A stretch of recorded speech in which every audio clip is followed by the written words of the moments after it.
So we are going to talk about intrusion detection, which is chapter 20 in your book. And some books have it in the book, some books have it online. So I hope it is in your paper copy.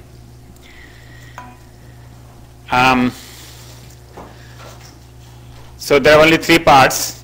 Who are the intruders? How do we detect them? And the main thing is the password. So how do we manage the passwords?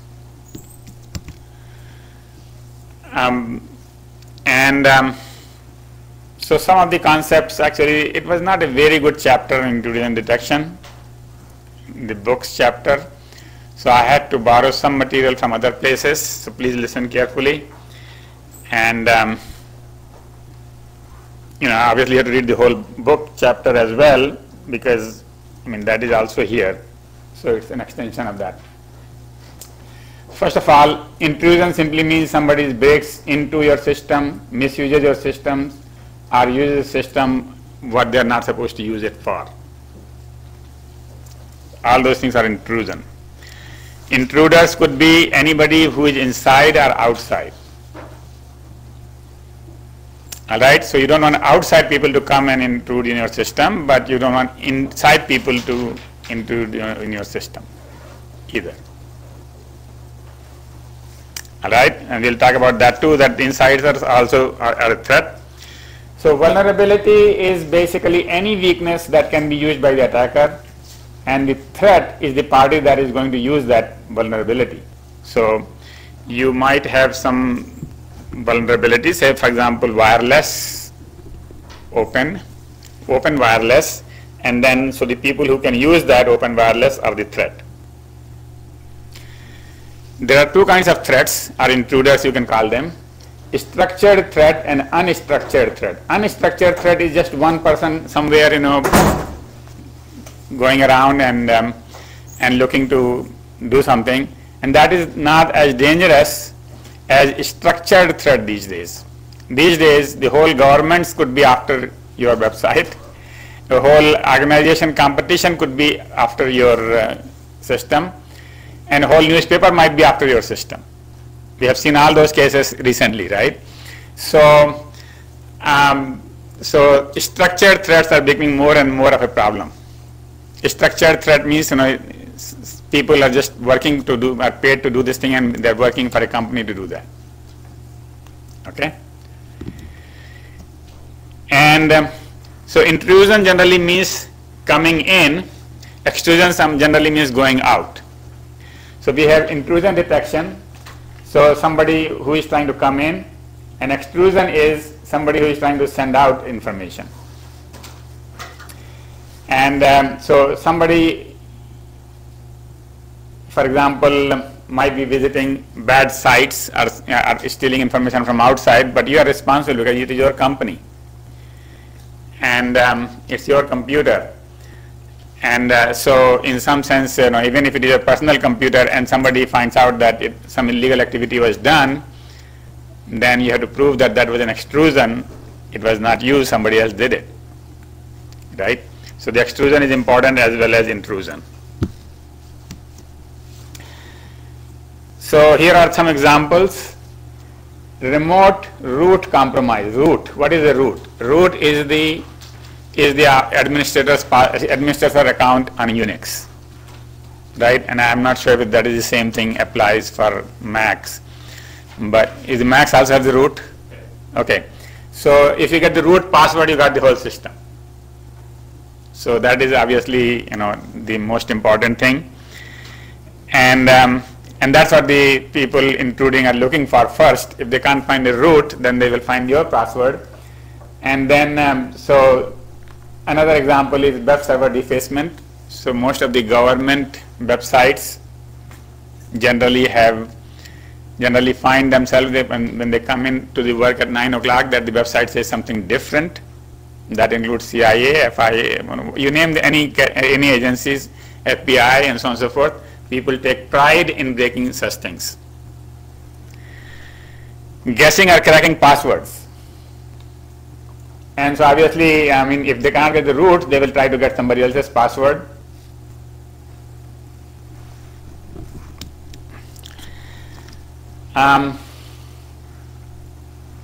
Copying or viewing sensitive data or databases. So trying to find out some information that you are not supposed to know, somebody's grade, somebody's salary, and so on. Running a packet sniffer, just seeing all the traffic, recording all the traffic on the network. Distributing pirated software. So that's also an example of, I don't know, I would rather call it extrusion, but anyways, I mean, it's question mark here, is that installing some software which is not legal. If it is installed on the company website, then obviously company can be sued, right? So one has to know about that too. Using an unsecured modem to access net.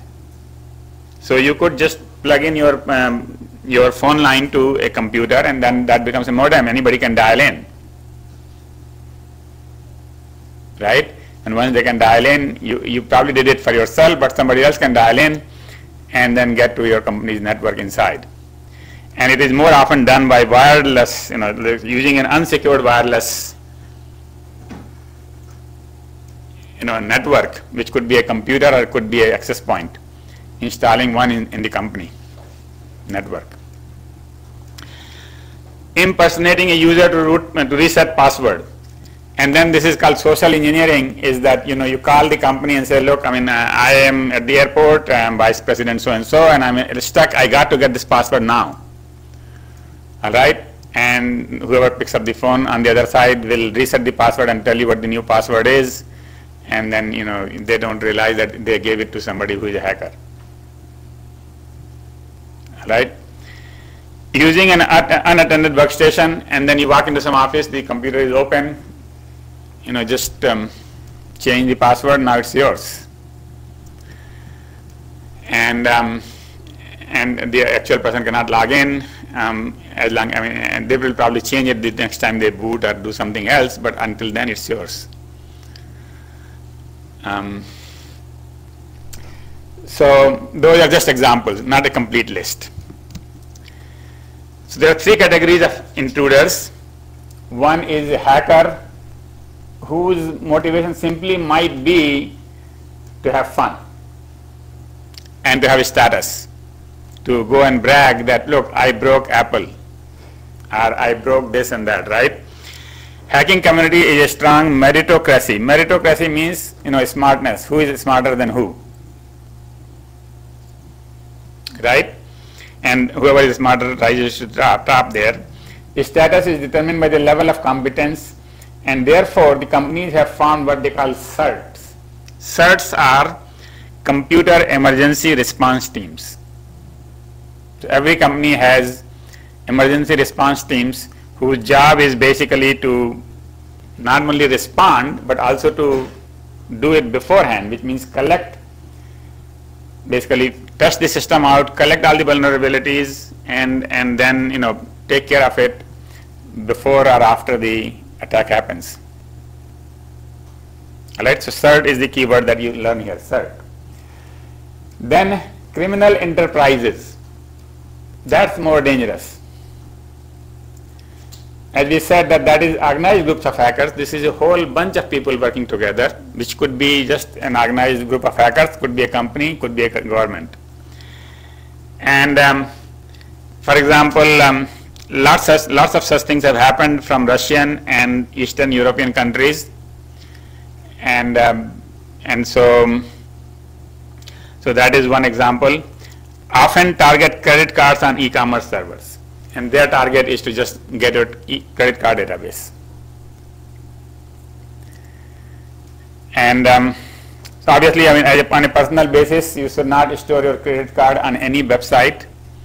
Most websites, when you go and buy, they say, well, can we store the information for future? You say no. Hopefully they will follow your advice, your request. And if you said yes, then obviously they're going to save it, and then somebody can get to it. Internal threat. Now, internal threat is basically some people want to be ready when they're terminated to destroy the company, and and or they're not very happy with whatever is going on in the company right now, and so one has to be careful about them. And there have been many cases where the internal designs or internal data has been taken to the other company. So I mean, very big companies like Apple, HP, Cisco, they have sued each other, you know, for transfer of one employee. When the employee went there, they started developing a product which was very similar to what they were doing in the previous company, and so that's not fair, right? All right. Any other examples?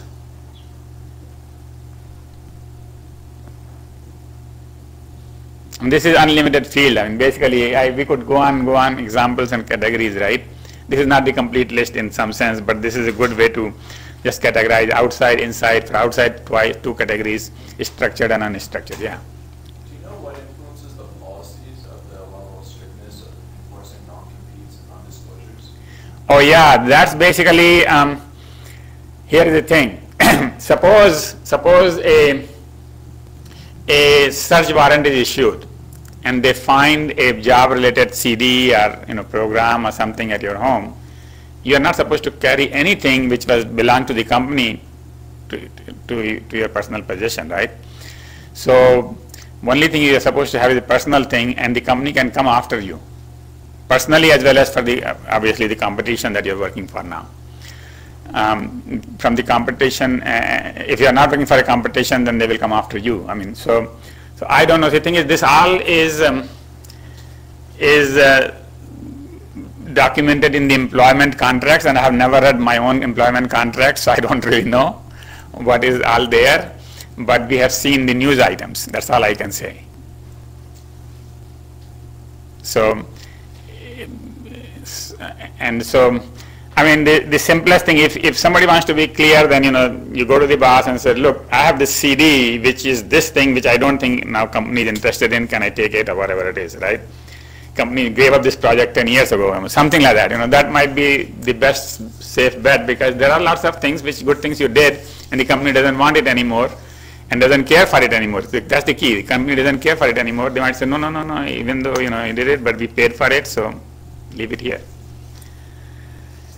And then the question is, if you develop a new product, whether the old code is there or not, and things like that, is very difficult to do this thing. And companies have sued each other. They found each other's code, and then they said, look, there are 10 lines which are exactly the same 10 lines here.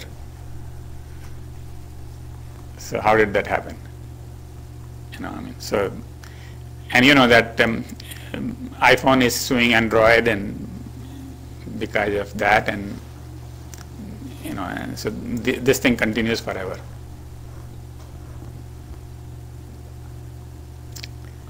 Sorry, I don't have exact answer to your question, but this is a legal question. All right. So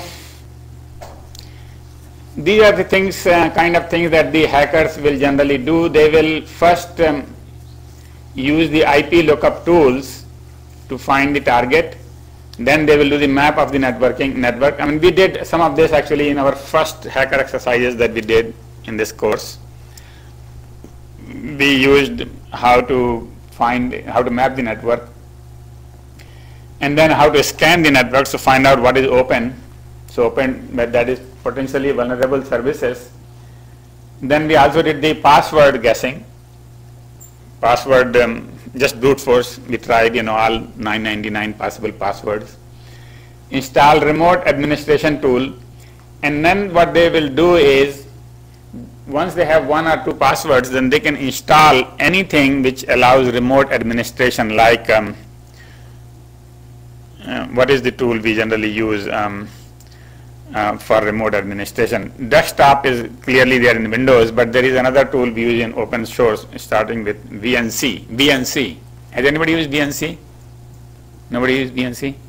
You have used. So VNC is a tool that allows you to control another computer from here. I mean, it's a public domain, so you can install VNC on that computer and VNC on this computer, and you can do everything on that computer from here.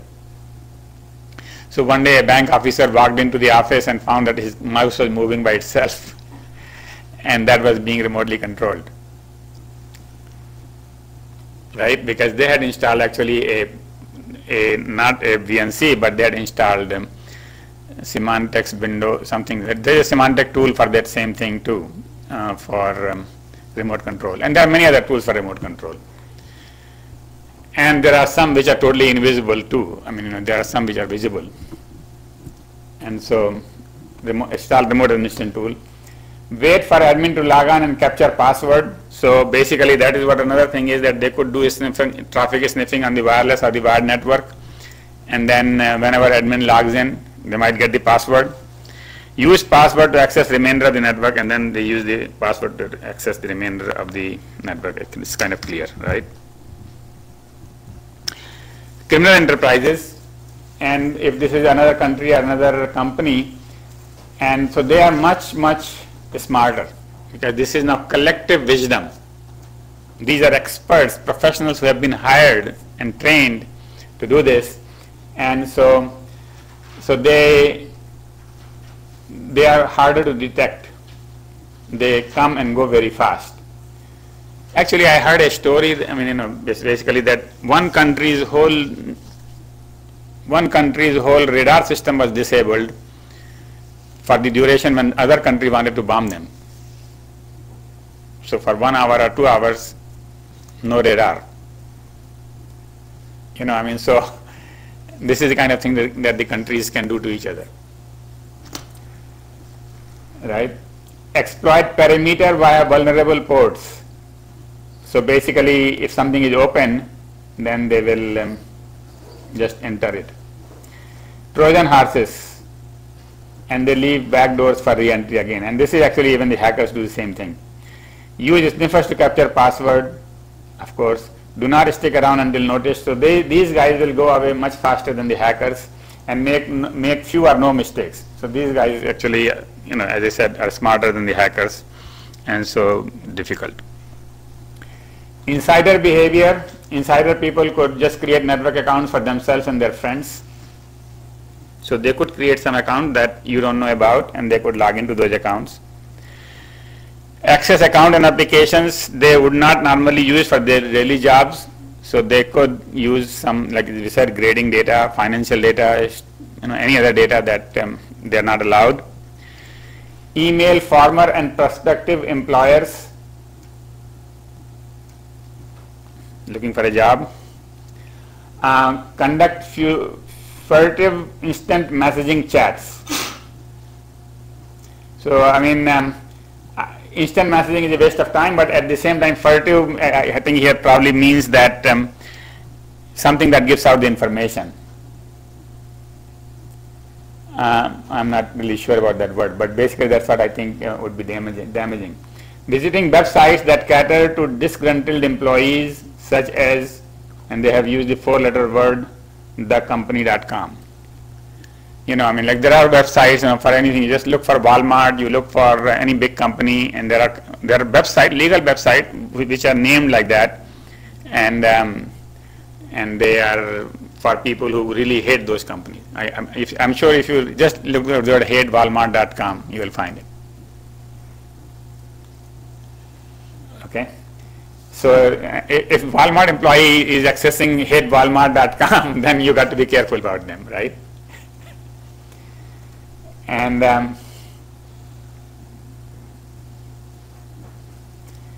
perform large downloads and file copying, and they are running uTorrents or something like that on the work, then you know that there is some problem. Access the network during off hours. So these are some of the things that you got to watch out for. Is that they are doing things which are not usual. Techniques. First of all, find the open ports. So, or to find the software vulnerabilities. So, software vulnerability is not just the open port. It could be other things. Could be something in the software, some kind of buffer overflow or some kind of other overflows. Set key goal often is to acquire password, and not only buffer overflow. For example, some of these web servers, both Microsoft as well as the public domain, people had found out some holes in there that they could execute their code by visiting the website. All right. So those are the kinds of things that could be found out by them. Key goal is often to acquire the passwords. Once they get the password, then they just can do anything inside. And so first thing is to gather the information. Then once you get the password, then you can access the system, and then somehow change your privilege to higher level, and then cover the track so that nobody can find out what you did. Okay? All right.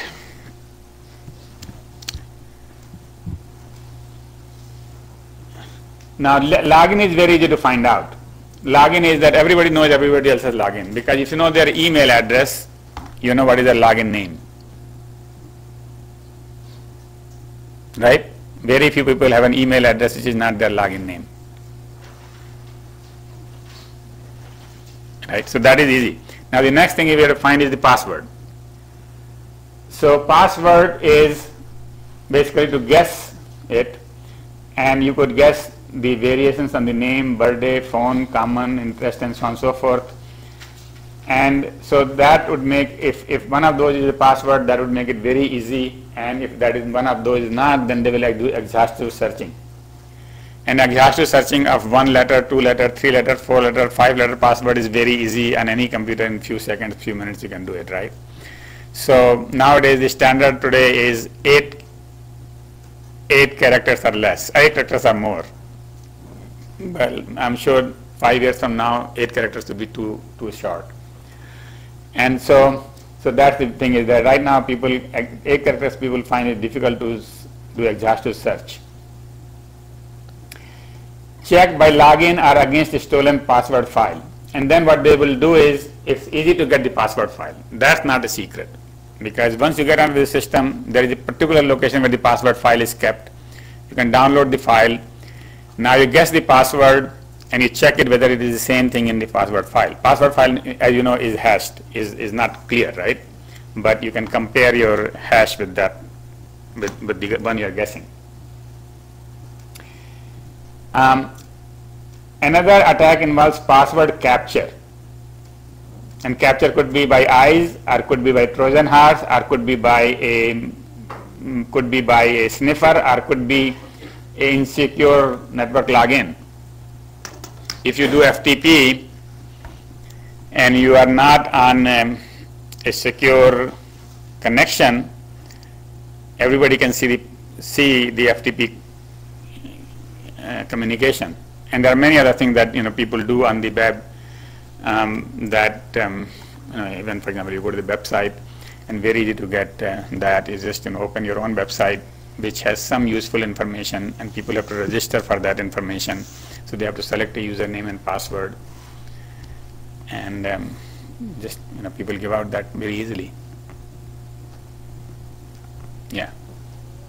I felt like this is real. I actually knew somebody at one point who had a website that was designed to generate MD5 hashes and passwords, and he started telling everybody he knew that, like, hey, you should come in, and if you put your password in there, you can check into the database to see if it's in there or not. And it's there, and he used that to get a list of everybody he knew. You're checking your password. Come on, guys. And there is one more thing I found, is that you go to many places to register something. You're registering for Facebook, and they will say, can you give us your Gmail account password so we can write to all your Gmail friends? Or we are going to give you an iPad and then give your Gmail password. I think that's basically something right away is a dangerous thing. You should not give your one password to another site, right? And so some people did that mistake, and some really respectable people. And then I got an email from this side saying that, oh, your friend is recommending that you do this. I said, come on, how did he got into this one? First of all. So they get your email password. Now they're writing to all your correspondence. And so for the email password is concerned, let me tell you one more story. So a friend of mine sent me an email that I'm stuck in Africa and I need the cash right away. Please send me by whatever that express is. how you will send cash. Western Union. And Western Union, right, Western Union. So my normal reaction was, I mean, okay, maybe this friend is, in trouble, so you cannot just ignore this thing, right? I said, okay, why don't you tell me your phone? I want to talk to you on the phone. So the email comes back, sorry, I don't have any phone access here. You have email access, but you don't have phone access, right? All right. So then I said, well, I mean, I don't think I can do anything until, I can talk to you. And so 1 week later, I got an email from this guy. Sorry, if you got an email like this, my email account was hacked, and somebody was using my email account. Now I don't know how many people send him money or not, but that's a common scam. Is that if somebody gets your email password, they could just act like you and ask for favors, right? In this case, I came very close to it in the sense that I really felt that I should send him some money, but I just didn't want to send cash. And not to a person who I might not even talk to. But anyway, all right. So much about the password guessing and capture. So whatever technique we talk about has a positive and negative thing in the sense that suppose this is a normal user behavior, blue thing, and red is the abnormal. This is what the hackers do. So generally, whatever intrusion detection technique we have, we'll try to catalog all of these as intrusions, right? So some of the good activities, some of the people who are not really hacking will be counted as hackers. We call them false negative. Sorry, this is the blue one. Some of the good activities will be counted as hackers, and so we call them false positive. Sorry, false positive. It's like you don't have a cancer and somebody tells you that you have a cancer. You're not a hacker and somebody tells you are a hacker. That's a false positive. That can really, destroy some lives. Right? And then there is this part where you are a hacker, but you are counted as normal. So you're not detected. That is called false negative. Right? And we are talking about small numbers here in the sense that first of all, the chances of abnormality might be 1% or 2%. So 99% of people are good, right? 1% is a hacker. Now you are trying to detect that 1%, and these probabilities are in the same range, right? So if you do the conditional probabilities, they come out in a really bad number. So what happens is you caught 1%, but it turns out all of them are really normal activities or something like that. So then people don't believe anymore, that this test works. But anyway, so these are the key thing is that you should know what is a false positive and what is a false negative. False positive means it's not bad, but declared bad. False negative means it's bad, but declared good.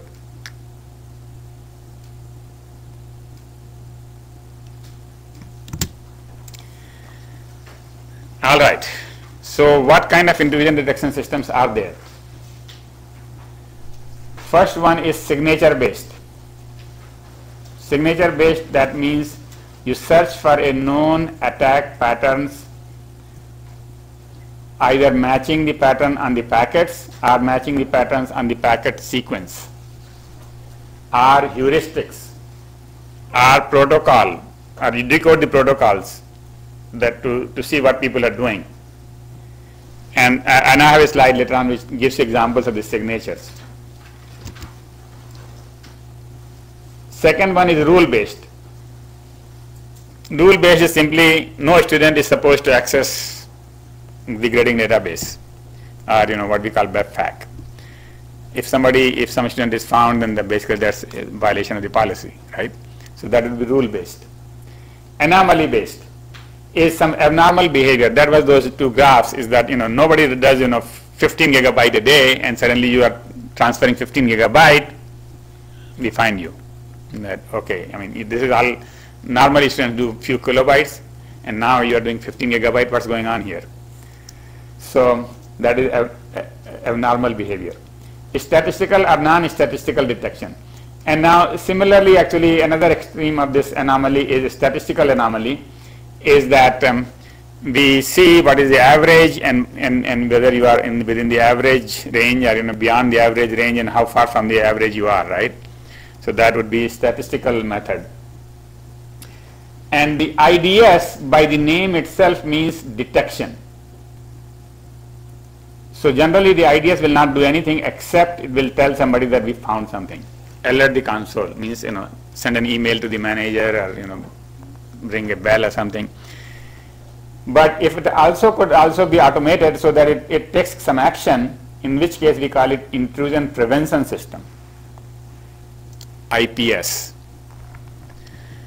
Intrusion prevention means it is not only detecting but also stopping it. Okay, it could block that access. Any questions so far?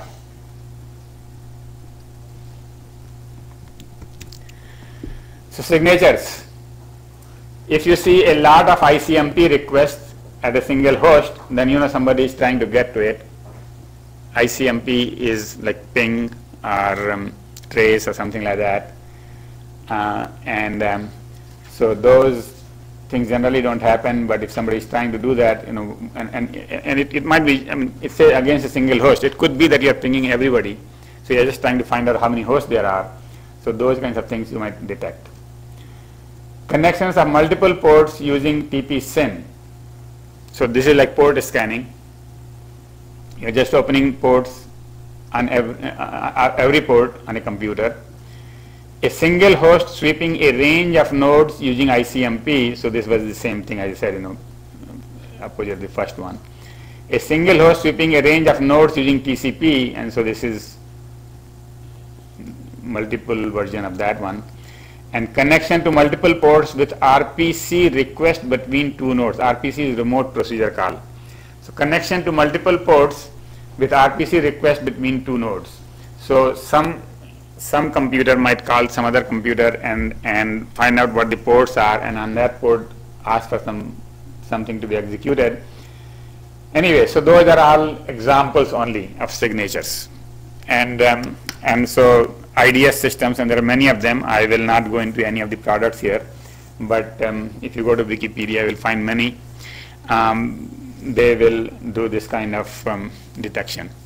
Now, at this point, maybe Mike, you have your own IDS, right? What is it that you detect? You will classify yours as let's say first classify yours as anomaly based or signature based. I don't really do the classification stuff. I don't do the classification stuff. Patrick does the classification stuff. And So he tells you the rules to put in. Is that? No, we just capture everything. No, you just log everything. So it's more of an audit. Yeah, so it can be used for auditing, or you can use any of these sorts of things to get more information. Okay. That's all offline. Okay, so analysis is done offline. Okay.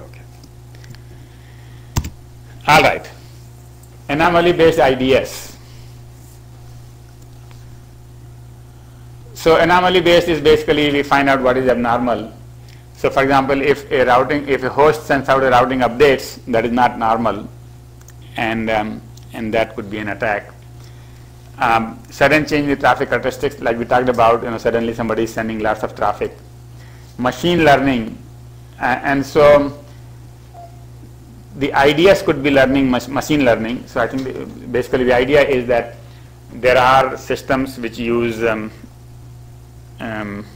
machine learning to find out how to detect attacks, and every time something is declared as false positive, that means it is good, but if we detect it as false, it will learn and make up.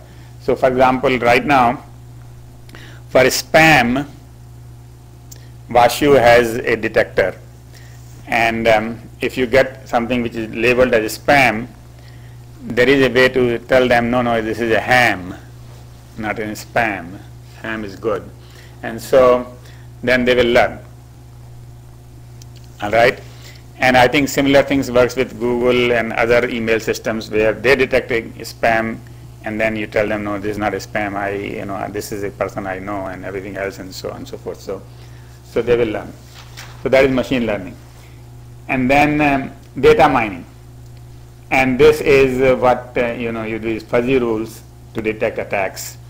So all kinds of things have been done and are done by these security companies. All right, statistical anomaly detection. Statistical is mostly based upon the mean and the standard deviation and things like that. So you count the occurrences of specific events over time, and if the mean is too much, then you worry about it. If exceed reasonable value, assume intrusion. Used alone, it is not very good. Basically, it's very crude and ineffective. And people do extreme things once in a while. So it's not, but you have to combine this with something else. So you might have the other two previous things as in addition to statistical anomaly. Profile based is that you characterize the past behavior of the users and detect significant deviation from this, and using multiple parameters. So it could be number of packets, size of packets, types of packets, application level ports and all that. So you just use many of these things and you measure an average user behavior and you just see whether this is extreme from a statistical sense. So basically one of the things that, one of the ways of preventing intrusion or detecting intrusion, not preventing, is audit. So like Michael was saying, he has a system which makes a log of everything that is going on the network. Right? I mean, I don't think everything I should say. I mean, it takes a sample of what is going on in the network. And so that is called audit. And every computer has an audit, actually, it turns out. Everything that is going on in your computer is being audited. So if you go to Windows, for example, and you go to Event Monitor, all right, they are monitoring when you installed what, when something happened, when security and all that, right? So every operating system has that, every router has that, every device that is designed has some kind of audit so that people can go back and see what happened when.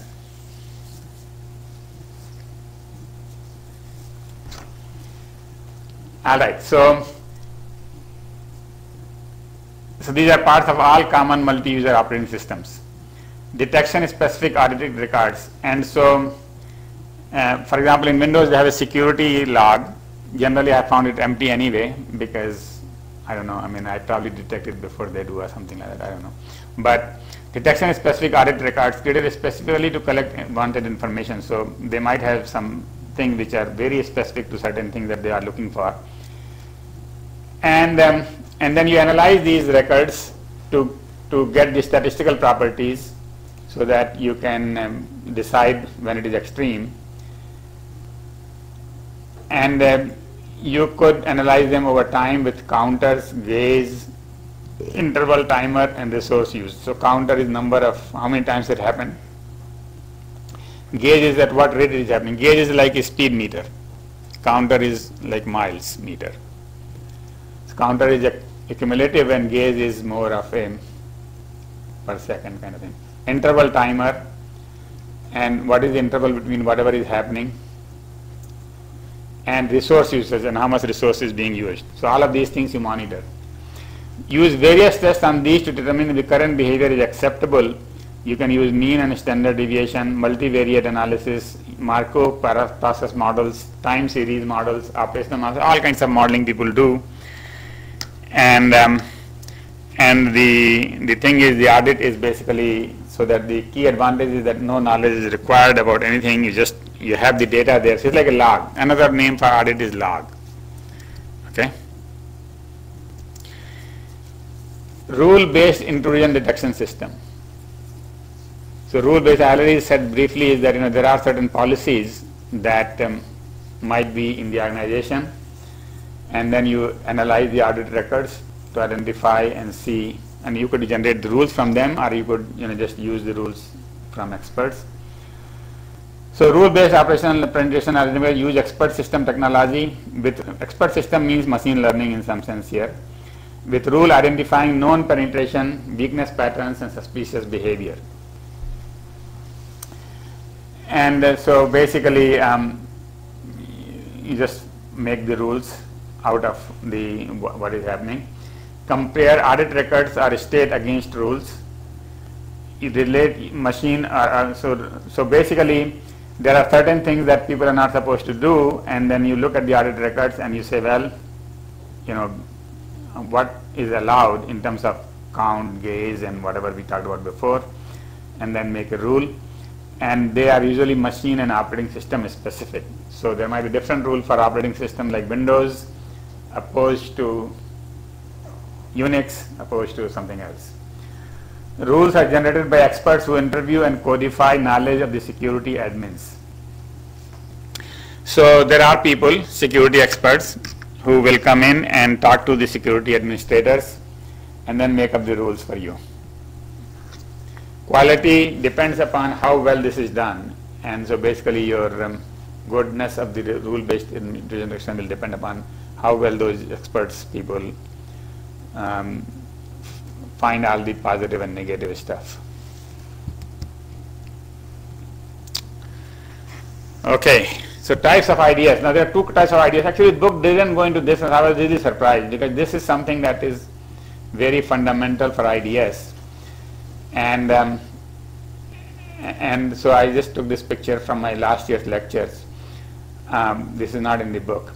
Basically, there are two kinds of ideas. One is something which is based upon each host. Each host has an intrusion detection system. You know, it's like firewall in each of these. And network based is that you keep something on the network in addition to the firewall. Actually, what happens is there is an intrusion detection system which is in addition to the firewall. Firewall is more like an intrusion prevention system. It doesn't let some things happen, but whatever goes through the network, IDS will monitor it. And once it finds something, it might set an alarm, or it might ask the manager to change the firewall rules so that it doesn't result in any attack. So that is IDS, network based, and this is host based. And with the host based, what happens is you have a central manager where these agents will report. So these agents, which are in every system, will send a report of summary report of whatever is happening or whatever should not happen, all those alarms to central place where they can monitor now the whole company network. All right, this is in the book, is called distributed,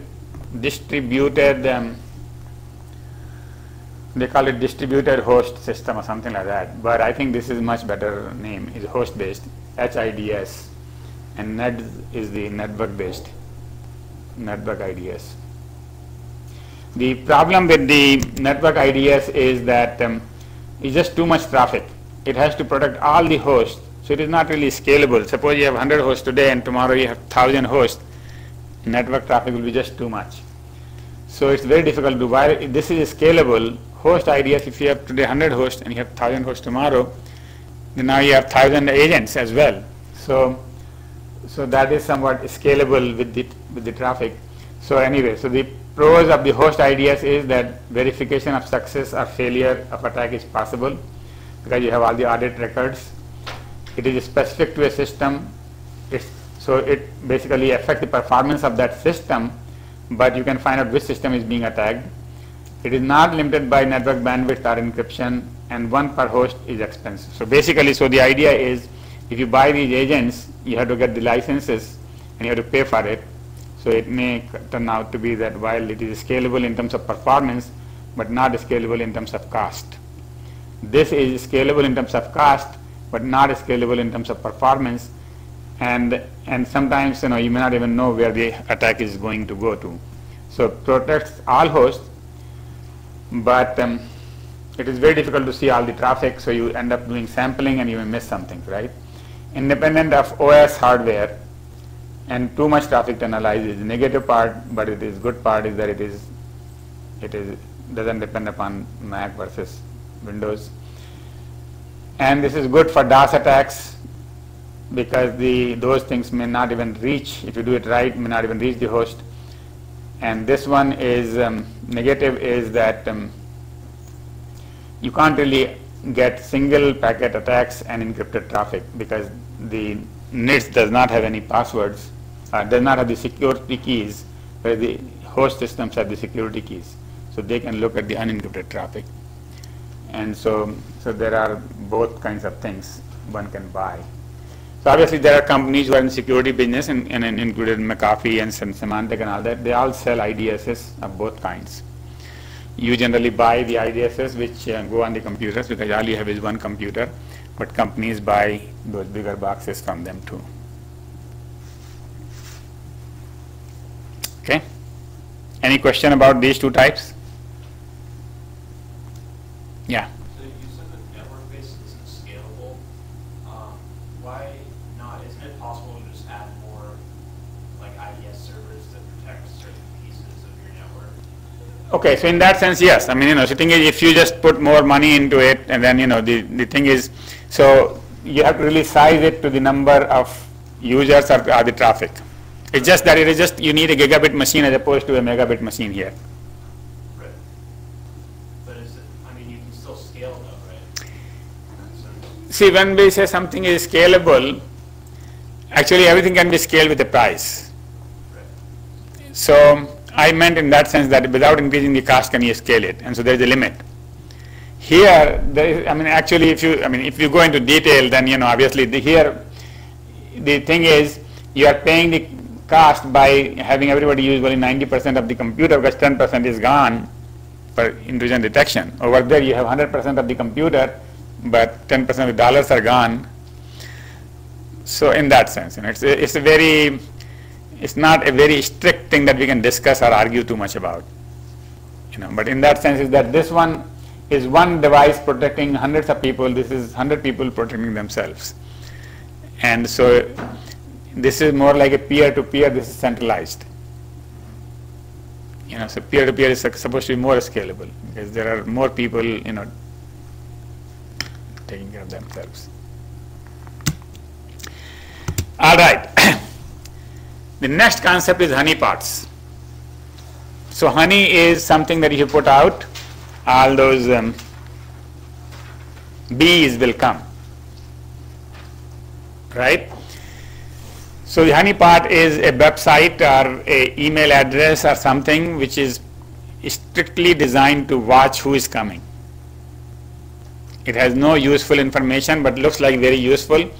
So they might have a website just to attract, for example, FBI, CIA, and so on and so forth. They might have a website which has their name on it.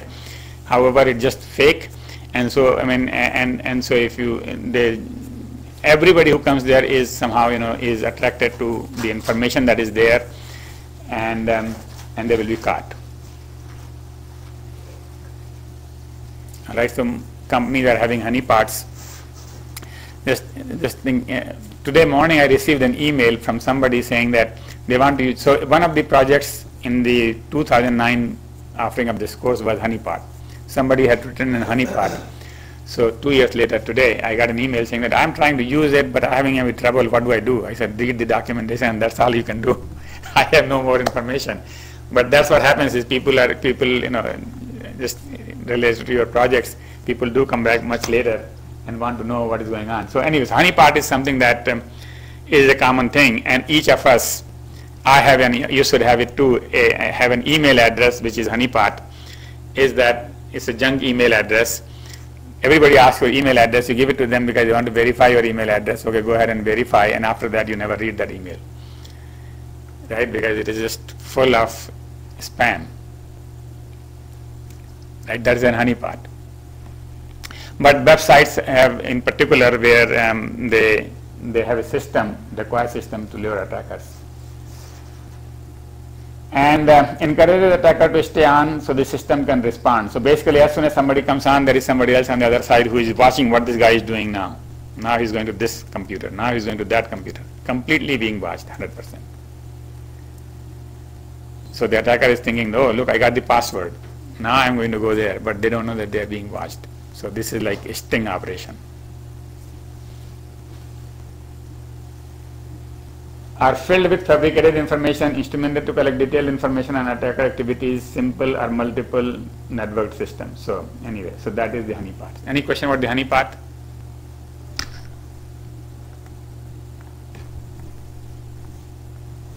None.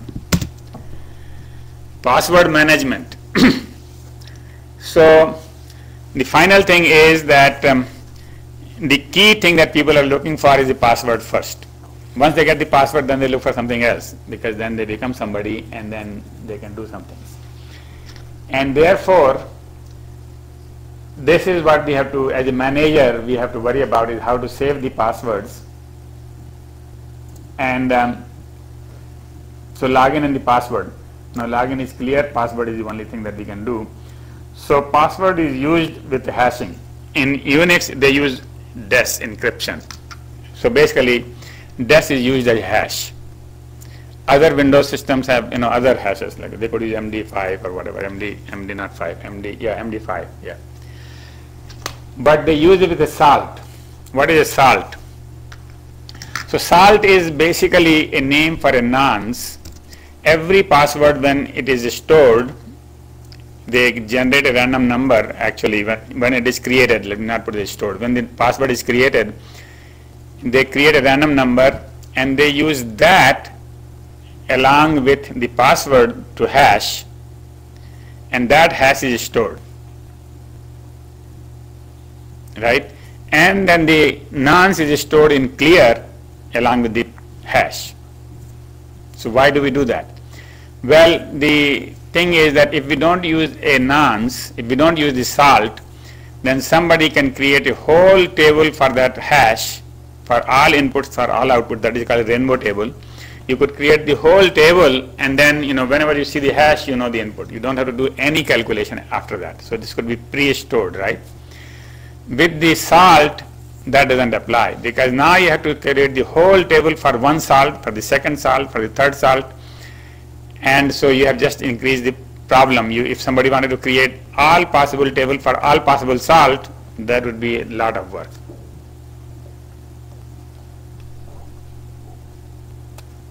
Okay, yeah. Did you say that they then store the salt value In Why clear. do they do that? Otherwise they cannot compare the password. So thing is, the reason for keeping the hash is later on when you want to use the system, you come and you give your password, they hash it again with the same salt and they match it. It's like IV, every IV is sent in clear, but that's a nonce, right? IV initial value, right? That's a nonce, but that is sent in clear, because then the decoder can only decode it if only they knew the IV. It just prevents people from, pre-computing.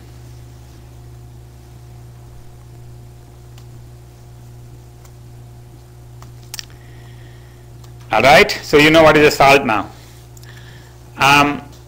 Now most decent systems use crypto hash rather than DES, and basically you should protect the password file on the system itself. So the whole file could have another password on it.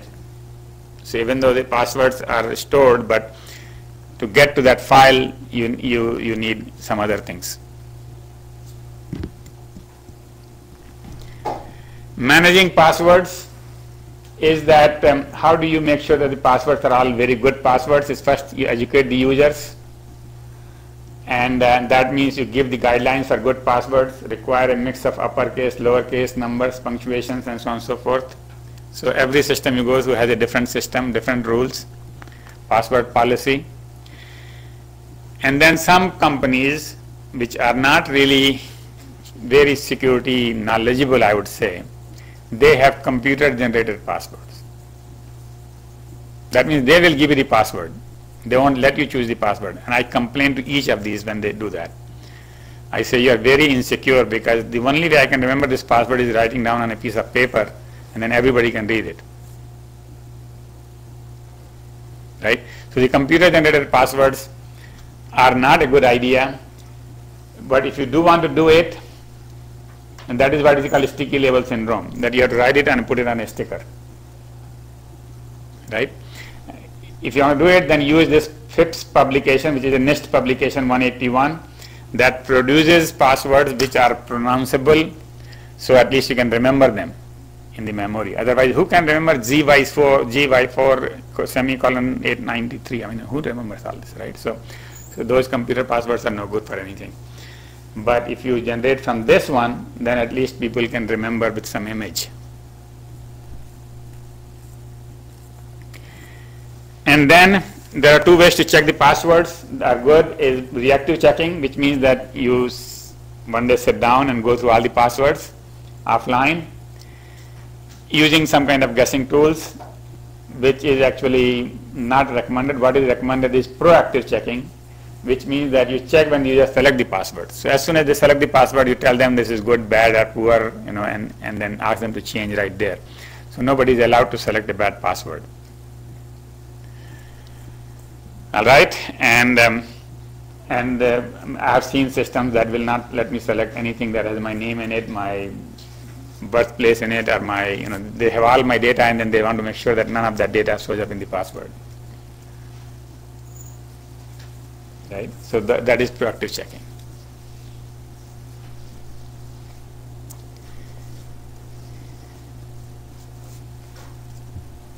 All right, that brings us to the end of this chapter and the course in some sense. So the 5 key points for this chapter.